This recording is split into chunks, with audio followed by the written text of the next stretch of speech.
भारत को दुनिया की तीसरी सबसे बड़ी अर्थव्यवस्था बनाने के प्रधानमंत्री नरेंद्र मोदी के सपने पर एक और ग्लोबल एजेंसी ने अपनी मुहर लगाई है।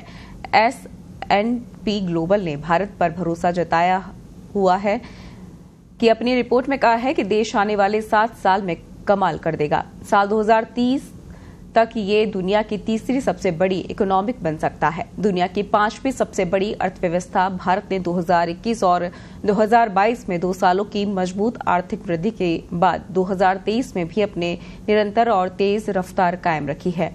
भारत 2030 तक 7.3 लाख करोड़ रुपए की जीडीपी के साथ जापान को पीछे छोड़कर दुनिया की तीसरी और एशिया की दूसरी सबसे बड़ी अर्थव्यवस्था बन जाएगा।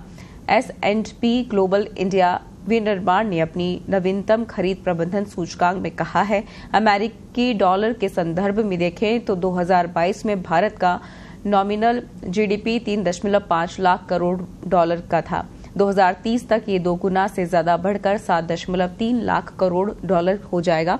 आर्थिक विस्तार की इस तीव्र गति के कारण 2030 तक भारतीय अर्थव्यवस्था का आकार जापान की जीडीपी से ज्यादा हो जाएगा। इस अवधि तक भारत के जर्मनी से भी आगे निकलने की उम्मीद है।